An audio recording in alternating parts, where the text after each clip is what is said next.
खुलुमबाय स्टुडिय'आव आं उदांस्रि मोसाहारि। लाख लाख लाइमोनफोरनि थाखाय मोनसे गोजोनथाव खौरां। रायजोआव फिन गिबि मन्थ्रि आत्मनिर्भर असम अभियान बिथांखिनि सायाव गिदिर फोसावनाय। 2 लाख रांनिफ्राय लानानै 5 लाख रांसिम मोननो थांगासिनो दं लाख लाख लाइमोनफोरा। नंगौ, नोंथाङा थाबैनो मुख्यमन्त्रि आत्मनिर्भर असम स्किमाव एप्लाइ खालाम। जुदि नोंथांनाव सोरखारि साख्रि गैया आरो माबा मोनसे मावनो सानदों अब्ला नोंथांनि थाखाय गोजोनथाव खौरां।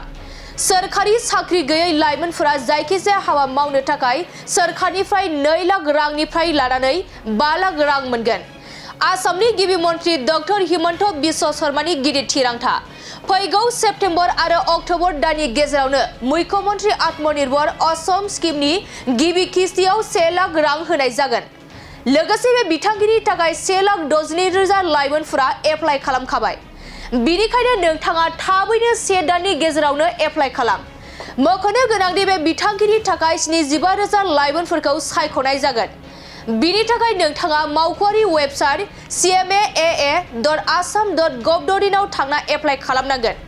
आसामनि अरायथा थागिबि जाय 28 निफ्राय 45 बोसोर बैसोनि गेजेरनि बिथांमोना बे मुख्यमन्त्रि आत्मनिर्भर असम स्किमनि मुलाम्फाखौ मोनगोन आरो आसाम सरकारा मुलाम्फा मोनगिरिफोरनो 2 लाख रांनिफ्राय 5 लाख रांसिम अनसुंथाइ होगोन आरो सरकारा बे राङारि हेफाजाबखौ थोंजोङै सायख'जानाय आरज गाबगिरिनि बेंक एकाउन्टआव दैथायहरनाय जागोन। बिनिखायनो सम थानायावनो नोंथाङा बे बिथांखिनि थाखाय थाबैनो 1 दाननि गेजेरावनो एप्लाइ खालाम। खुलुमबाय स्टुडिय'आव आं उदांस्रि मोसाहारि। लाख लाख लाइमोनफोरनि थाखाय मोनसे गोजोनथाव खौरां। रायजोआव फिन गिबि मन्थ्रि आत्मनिर्भर असम अभियान बिथांखिनि सायाव गिदिर फोसावनाय।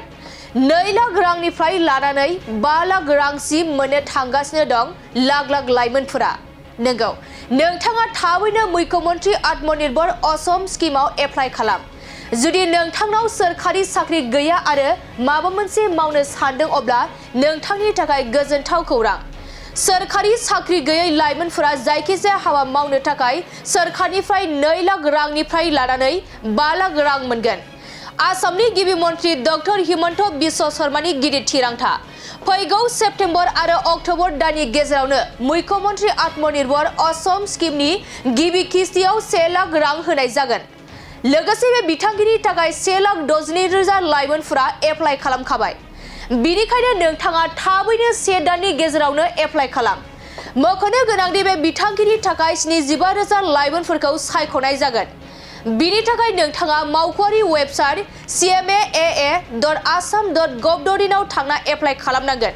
आसामनि अरायथा थागिबि जाय 28 निफ्राय 45 बोसोर बैसोनि गेजेरनि बिथांमोना बे मुख्यमन्त्रि आत्मनिर्भर असम स्किमनि मुलाम्फाखौ मोनगोन आरो आसाम सरकारा मुलाम्फा मोनगिरिफोरनो 2 लाख रांनिफ्राय 5 लाख रांसिम अनसुंथाइ होगोन आरो सरकारा बे राङारि हेफाजाबखौ थोंजोङै सायख'जानाय आरज गाबगिरिनि बेंक एकाउन्टआव दैथायहरनाय जागोन।